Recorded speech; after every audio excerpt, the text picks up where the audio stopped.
They were still breathing, but not alive. That's how the first witness described them. Girls with beating hearts, warm skin, eyes open yet motionless, unblinking, untouched by hunger or thirst for months at a time. Between 1821 and 1894, scattered across rural Europe and the American frontier, there appeared a handful of young women whose bodies seemed to reject the rules of biology itself. They did not eat. They did not drink. They did not age in the way others did. Some claimed they slept for years at a time. Others claimed they could see through walls, predict storms, and hear voices carried on the wind. And when doctors, priests, and scientists tried to study them, records vanished. This isn't folklore. This isn't a campfire story. This is documented history, buried, censored, and mocked until it faded into whispers. The newspapers of the time called them fasting girls, a term that sounds quaint, almost harmless. But those who saw them, those who stood in the same room as them, came away changed. Some swore it was divine. Others muttered about witchcraft. A few, the ones who didn't live long, warned that it was neither. You are not meant to know about them. The same way you are not meant to know about the monasteries that kept them hidden, the private collectors who purchased their care, or the quiet government memorandums that referenced them decades later under the heading, anomalous human stasis phenomena. There's a reason this history is forbidden. Because if you understand what they could do, if you understand what they were, you begin to question everything you have been told about human limits, the mind, and the strange machinery that runs reality itself.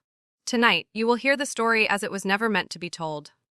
Not as a dry record of names and dates, but as a descent into the machinery behind it, the hidden hands, the ancient agreements, the experiments dressed as miracles. But once you step forward, there is no way back. That's not a threat. It's a fact. History changes you. The real history. And this history was never written for the masses. It was written for those willing to carry the weight of knowing. You've already stepped inside. The first name in the sealed file is Mary Ellen Shepherd, England 1821. The parish records list her as the daughter of a poor miller, born healthy, quick to laugh, bright-eyed, until the day she turned 11. The family claimed it began after she fell from a hayloft, striking her head on a wooden beam. She lost consciousness for a single night, but when she awoke, she was different. Mary stopped eating, entirely. The family, desperate, tried broth, bread, sweet tea. She refused them all, saying only that, "The air feeds me now." Her father, fearing scandal, hid her away. But the whispers spread. She didn't grow gaunt. She didn't weaken. She grew still. For hours she'd remain perfectly motionless, her eyes fixed on nothing, until she would speak in a low, steady voice about storms days before they came, or the deaths of townspeople before news could reach them. By 1823, clergymen were arriving at the Shepherd home, some to bless her, others to study her. But the most dangerous ones came without collars. Well-dressed men who spoke in quiet tones, carrying leather cases with instruments no villager recognized. They did not write in English. Their notes were taken in a tight, strange script. One night Mary was gone. The family claimed she'd been taken to a hospital in London. No hospital in London had record of her. The local vicar stopped answering questions. The mill burned down within the month, and the Shepherd family disappeared from public record. But here's the piece almost no one knows. Years later, in 1840, a young woman was spotted in the basement of a Jesuit college in Belgium during a storm. A cleaning maid described her as English, unmoving and pale, with eyes open, as if waiting for something. She was wearing a faded dress, and the initials MES were embroidered inside the collar. The maid was dismissed 2 days later and never seen again. This was not an isolated incident. Mary Ellen was the first recorded case, but not the first occurrence. The deeper I dug, the more I realized the pattern stretched across borders, oceans, and centuries, and the trail was not just medical. It bled into the records of secret societies, early psychiatric wards, and the locked archives of royal families. Mary's file was marked with one word, written in red ink, underlined twice, dormio. Not sleep, something older. Dormio, a single word, but in the archives I uncovered, it was more than a label. It was a cipher. The earliest trace of it appears not in medical records, but in the minutes of a meeting held in Vienna in 1794, in the candlelit halls of a Masonic offshoot calling itself Ordo Somnorum, the Order of Dreams. These men were not Masons in the brick and mortar sense. They were architects of human perception, obsessed with unlocking what they called the liminal state, that shadow between waking and death, where the mind is neither here nor gone. The word dormio was their code for a subject who had crossed fully into that state, but somehow remained alive. The order believed such individuals had severed the body's dependence on ordinary biology, and girls, particularly pre-adolescent ones, seemed, to their twisted reasoning, most susceptible to this awakening. By the mid-1800s, this network had quietly embedded itself across Europe. Physicians in Paris who falsified death certificates, priests in rural Italy who whisked away, blessed children under the guise of sainthood, merchants who arranged transport without customs inspection. The goal wasn't to cure these girls, it was to contain them. Because here's the truth almost no one will say aloud. Once the body no longer needs food or drink, once it no longer follows the clockwork of human sleep, it becomes unpredictable. The testimonies of those who dared to study them speak of movements in the dark, of eyes that glowed faintly in candlelight, of whispers in empty rooms. The observers became sick. Some suffered violent paranoia, a few took their own lives within months of contact. And the order. They treated this not as a danger, but as proof. Proof that the mind could be conditioned into something beyond human. Proof that there existed, hidden inside ordinary flesh, an operating system no one in the common world was supposed to touch. In a sealed ledger from 1837, I found a list of names. 12 girls, each with the year they entered Dormio. Mary Ellen's name was second. The first was dated 1820, a girl from Bohemia known only as Vera. The last entry, dated 1894, had no name, just the symbol of a serpent eating its tail. And if you think this died with the 19th century, you are wrong. The files suggest that Dormio was never an end. It was a beginning, and some beginnings never close. Vera, no surname, no parish record, no baptismal certificate, only a faint water-damaged entry in a Prague merchant's ledger from 1820 girl, approximately 12, taken in exchange for debt forgiveness. Condition Dormio. No more details. No description of her family. It's as if she appeared out of thin air. The only surviving account of her comes from a young apothecary named Lucas Brandt, whose private journal was smuggled out of Bohemia decades later. Brandt claimed he first saw Vera in the cellar of an abandoned monastery on the outskirts of Kutna Hora. She was lying on a cot, eyes open, chest rising and falling so faintly it was almost imperceptible. But her gaze, he said it was fixed on something beyond him. She hadn't moved or spoken in over a year, according to the custodian who tended the cellar. But on the night Brandt arrived, during a violent thunderstorm, something shifted. The apothecary wrote that the air in the cellar seemed to thicken, as though every breath dragged against invisible cloth. Vera's fingers twitched. Slowly, she sat up. Her lips parted, and in a voice described as two tones at once, she spoke a sentence in Latin, somnus non est finis. Sleep is not the end. The custodian fell to his knees, whispering prayers. Brandt froze, his lantern trembling in his hand. Vera's eyes tracked to the far wall, and that's when they both heard it, the soft sound of something knocking from inside the stone. 3 knocks, then silence. Brandt fled that night, but not before noticing that Vera's pulse was impossibly slow, less than 1 beat every 10 seconds. Yet she stood, walked to the far wall, placed her hand upon it, and smiled faintly, as if greeting an old friend. Within days, the monastery burned to the ground. Officially, lightning was blamed.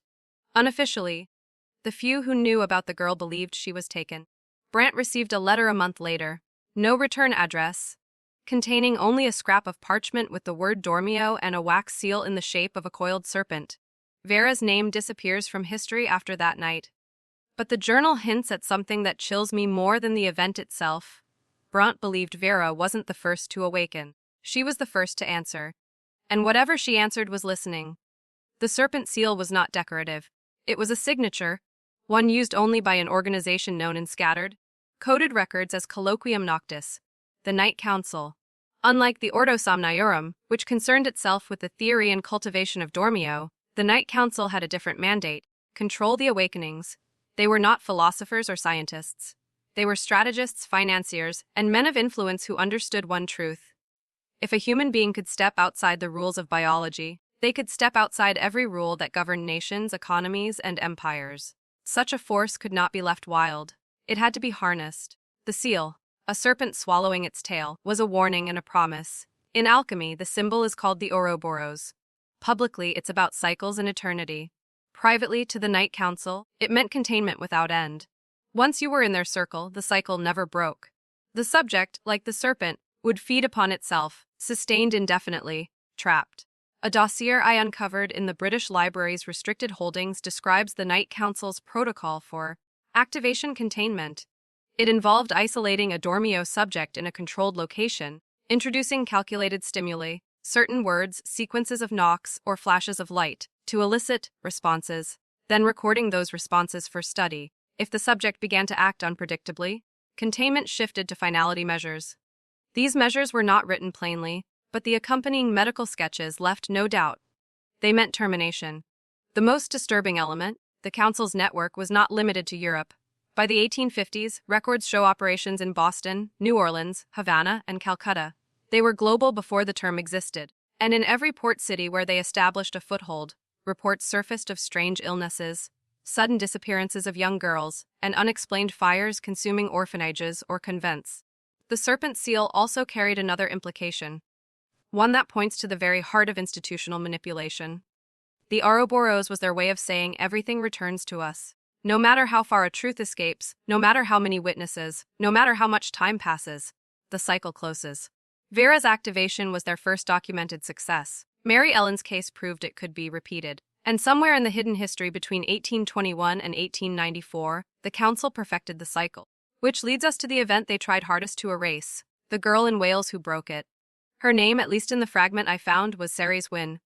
Born 1849, in the coastal town of Aberaeron, Wales. Her father was a fisherman lost at sea before she could walk, her mother, a quiet seamstress who died suddenly when Ceres was 12. The official cause?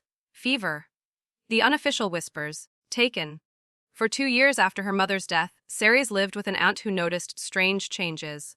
The girl ate less and less, slept more and more, until by the winter of 1863 she lay in bed for days without waking, her skin warm, her breathing slow and steady.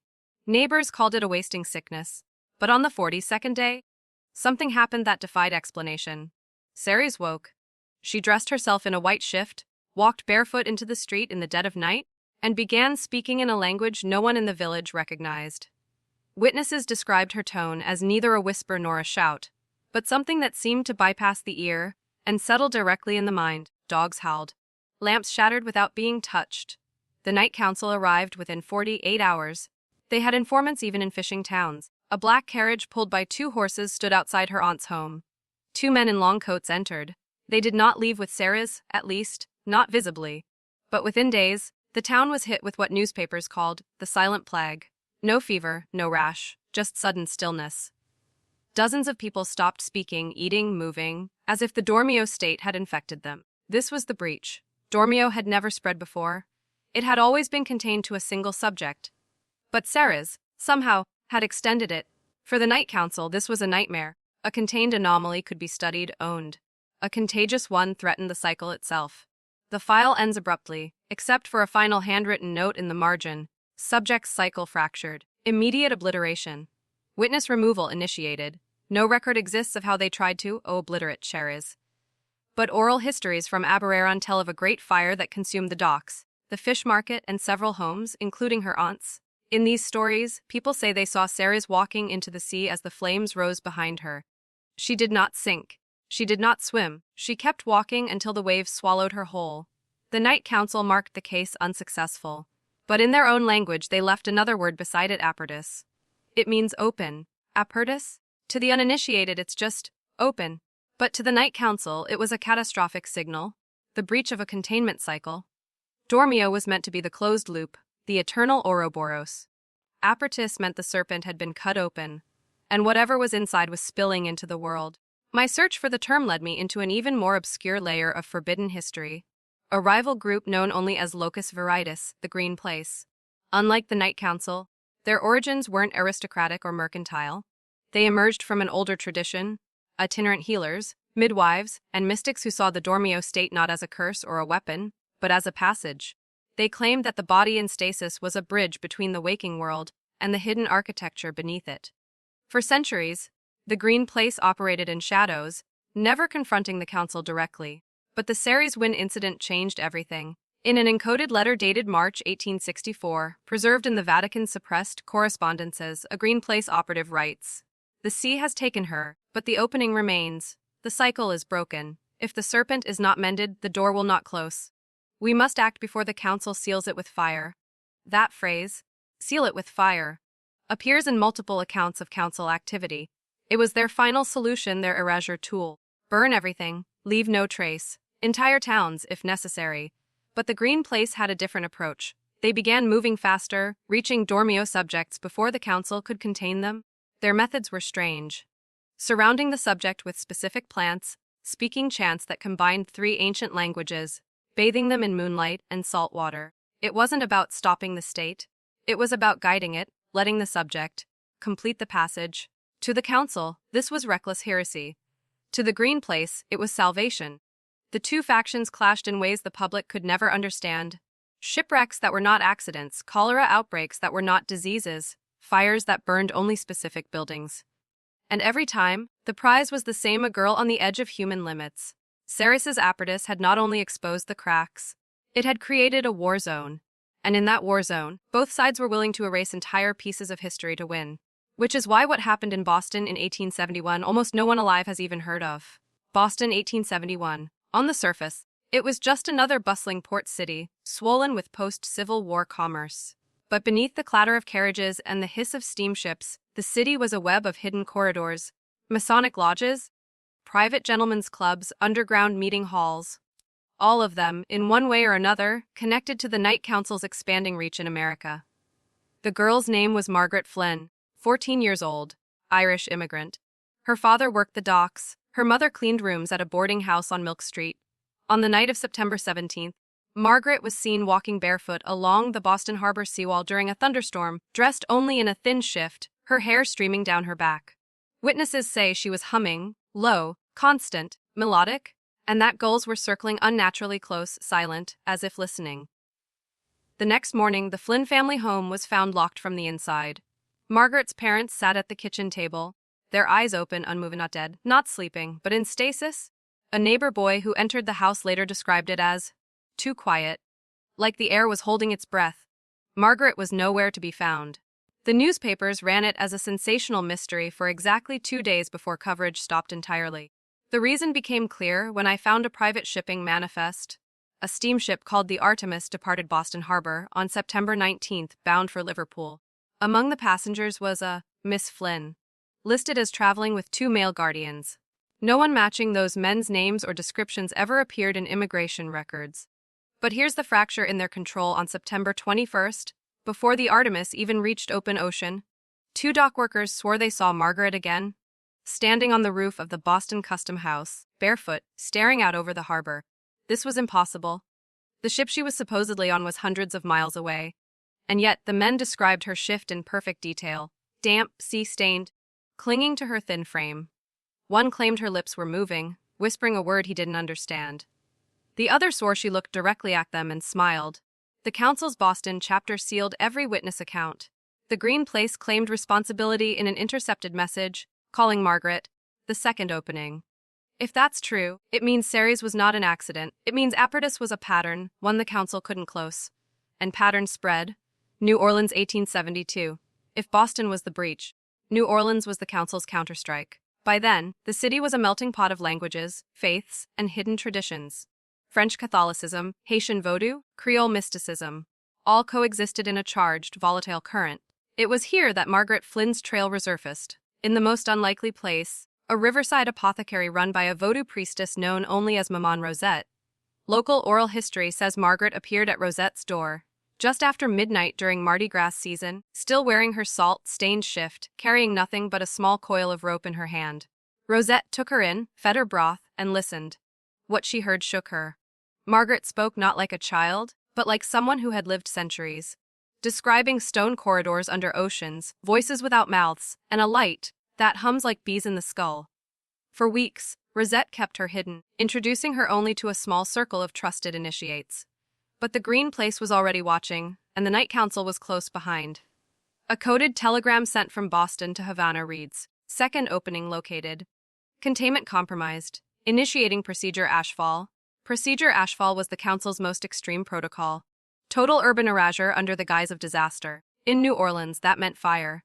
Historical records will tell you about the Great Warehouse Blaze of June 4, 1872, which supposedly started when a lantern fell in a cotton storehouse by the river. But eyewitnesses tell a different story. Black, coated men seen entering the warehouse hours before the fire, carrying cases that hissed like snakes when opened. The blaze consumed 3 city blocks. Rosette's apothecary was reduced to ash. Margaret was never officially seen again. But there's a final fragment. In the Louisiana State Archives, tucked between unrelated property deeds, I found a brittle scrap of parchment with a single note in Rosette's handwriting. The girl walked into the smoke, and the flames bent away from her. The council marked the New Orleans case resolved, but their own Boston chapter protested in private, claiming there was no confirmation of subject termination. The Green Place's next intercepted communique was chilling in its simplicity. The serpent cannot burn the sea. They knew Margaret had slipped them again, and the council was now desperate enough to break its own rules. The Knight Council's original doctrine was clear control through containment. But by 1873, containment had failed twice in less than 2 years. Ceres Wynne had fractured the cycle. Margaret Flynn had walked through fire. Apparatus was no longer a rare breach. It was a spreading disease. In desperation, the council authorized something they had sworn never to attempt: internal override. If they could not physically contain a Dormio subject, they would hijack the mind from the inside, force the cycle closed by rewriting the subject's perception of reality itself. They called it the mirror room, first tested in an abandoned estate outside Antwerp. The mirror room was a chamber lined with dozens of tall, narrow mirrors, each slightly curved so the reflection seemed to bend unnaturally. Subjects were placed inside alone for hours. The council's agents would enter only to deliver food, which, in the case of Dormio subjects, was never touched, and to speak certain sequences of words in an unbroken monotone. These sequences weren't random. They were constructed from fragments of dead languages, interlaced with tones generated by early mechanical resonance devices, crude ancestors of modern infrasound emitters. To the subject, the words made no sense. But the mind heard them differently. The goal was to destabilize the subject's inner timekeeping, force hallucinations, and eventually trigger a mental collapse back into stasis. A council report from the Antwerp trials reads, subject initially resisted. After 72 hours, visual contact with mirrors induced tremors. After 120 hours, subject ceased voluntary movement. State resembled initial Dormio condition. Successful reclosure of cycle. But there was a flaw. The mirror room worked only if the subject hadn't already opened. Once a purtus had occurred, the technique became unpredictable. Some subjects collapsed as intended. Others changed. One operative described an opened subject in the mirror room as follows: reflections multiplied beyond number of mirrors. Subject vanished from all but one pane. When approached, reflection smiled and spoke my name, though I had never given it. After that incident, the operative resigned. 2 weeks later, his body was found in the Thames, mouth filled with seawater. The council kept the mirror room protocol, but with a new directive: use only before first breach. Which raises the question, what do you do when the breach begins at birth? The Sullivans, for all their shadowy dealings, had a strange way of moving in the world, like dancers in a macabre waltz, each step precise, each turn calculated. They never acted without intention. Even their cruelty, sharp and sudden, was executed like a performance meant for unseen eyes. In the public square, they were almost regal, offering bread to beggars, lending coins to desperate farmers, standing in church with hands folded in the perfect imitation of piety. But behind closed doors, they were something else entirely. A family not just willing to stain their hands with sin, but to paint masterpieces with the blood they spilled. In their minds, morality was a currency for the weak. The strong took what they wanted and shaped the world in their image. And the Sullivans considered themselves architects of destiny. Yet, what made them dangerous was not merely their hunger, it was their patience. They could wait years for a betrayal to be answered, decades for a slight to be avenged. To them, vengeance was wine. The longer it aged, the sweeter it tasted. Every enemy who crossed them lived with the suffocating knowledge that retribution was not a question of if but when. And when that time came, it was never loud, never chaotic. It was quiet, surgical, and absolute. The firelight in the Sullivan farmhouse kitchen had long since faded to a cold, smoldering ember, but the shadows still clung to the walls like living things. Emily Sullivan sat at the table, her eyes fixed not on her husband across from her, but on the knife between them. Its blade caught the moonlight in a thin, trembling line, and for a moment, she swore it seemed to pulse. Jacob Sullivan leaned back in his chair, his hands folded, the ghost of a smile at the corner of his lips. A smile that never reached his eyes. He had been different since the autumn, quieter, sharper, his gaze lingering on places it never used to. Outside, the wind howled against the shutters, carrying with it the sound of something scraping across the frozen ground. Emily wanted to believe it was just a branch, but the rhythm was too deliberate. 3 drags, a pause, 3 drags again. Somewhere deep in her chest, her heartbeat matched its pace. She opened her mouth to speak, to ask Jacob if he heard it too, but he only tilted his head, as if listening to a voice she could not hear. Then, in the stillness, he whispered, "They're almost here?" And Emily realized with a sinking dread that he wasn't afraid, he was expectant. Some say the deeper you dig into this story, the more it feels like it's digging back into you. By the 1920s, the mansion was more than just a decaying piece of architecture. It was a living archive of fear. The walls seemed to carry memory, holding the weight of every whispered argument, every hurried step in the night, every scream that no neighbor dared to investigate. People in town spoke of strange lights in the upper windows, flickering like lanterns in rooms that had been empty for years. Others swore they heard music, soft, lilting tunes from a piano, despite the fact the old family instrument had been smashed decades earlier. Even the air seemed to turn heavy when you crossed the threshold, like it was resisting your presence, warning you to leave before you learned too much. And those who ignored that warning, they often left with wide, unfocused eyes, refusing to say what they'd seen. But the most unsettling part wasn't the house's haunting. It was the strange conviction locals had that the family wasn't truly gone.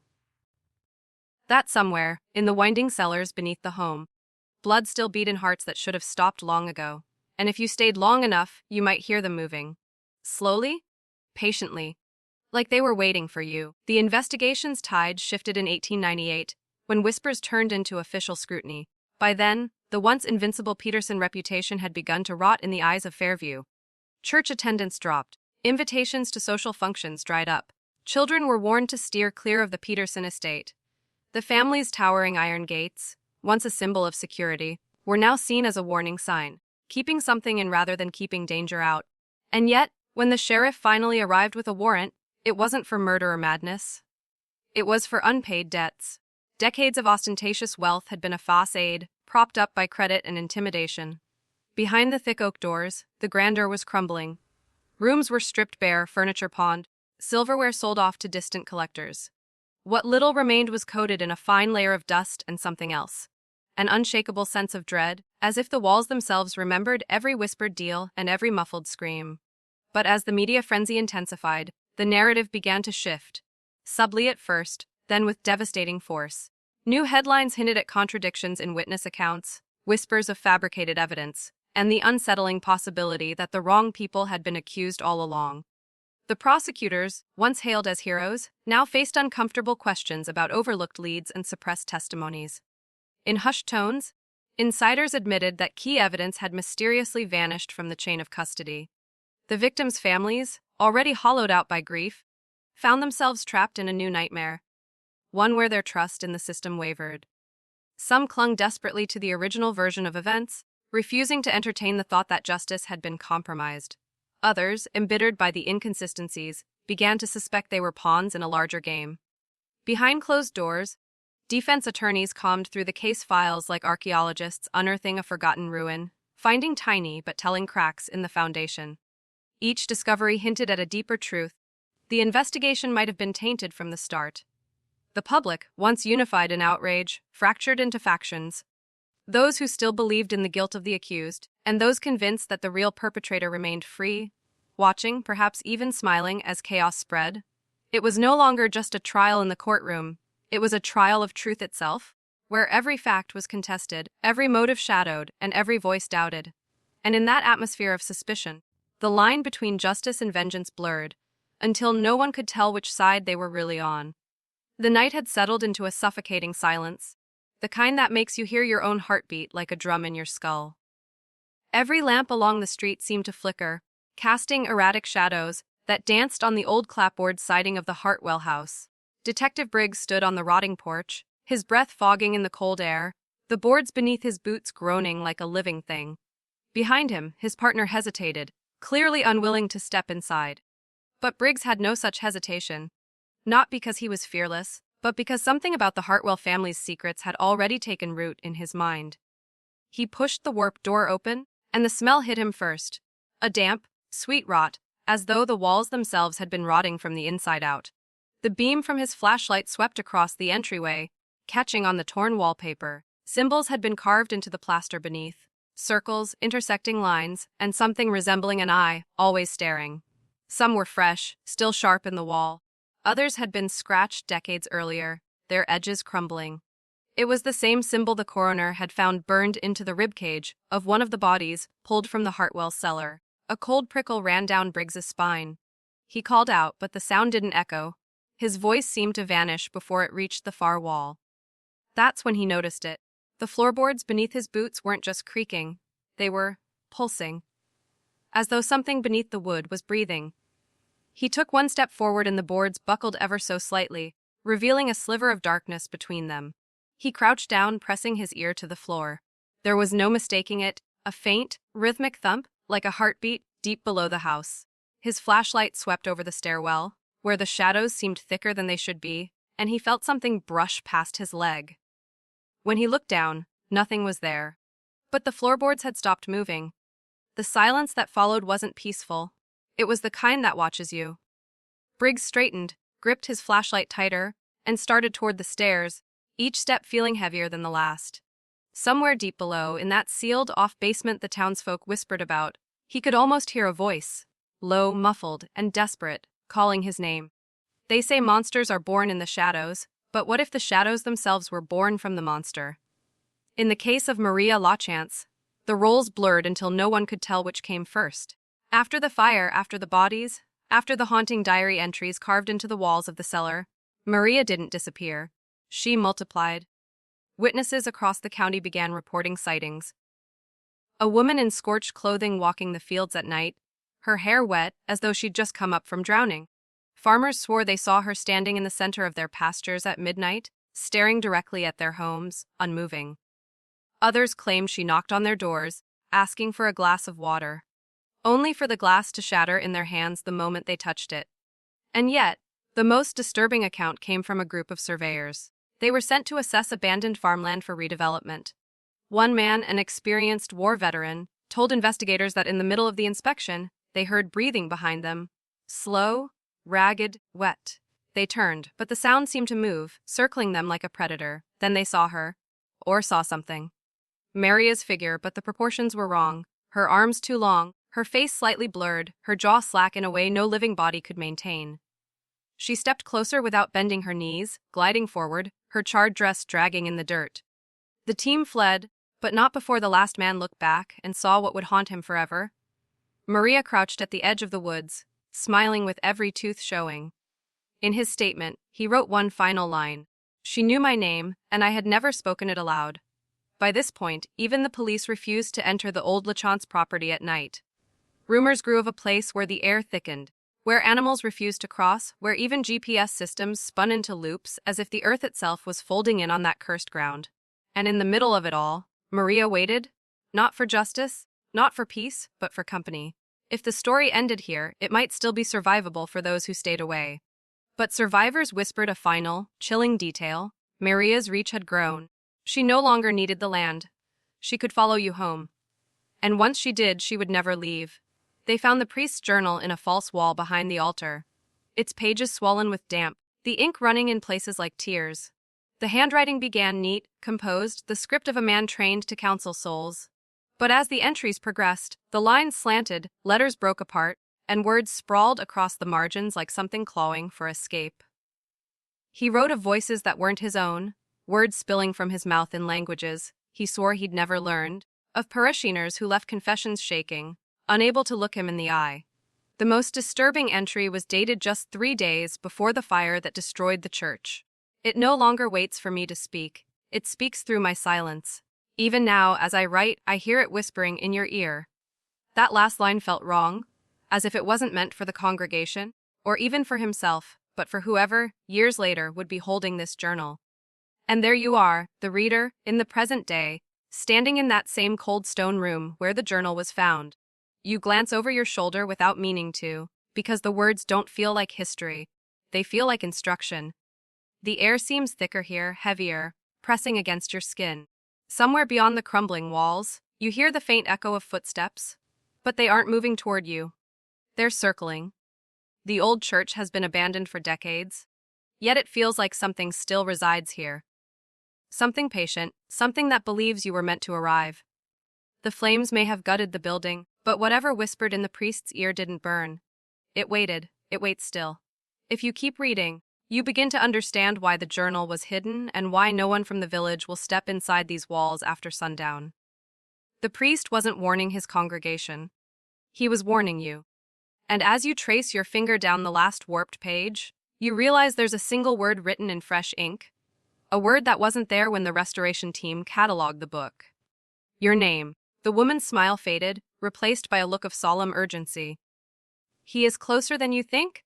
she said, her voice barely above a whisper, as though afraid someone might hear her.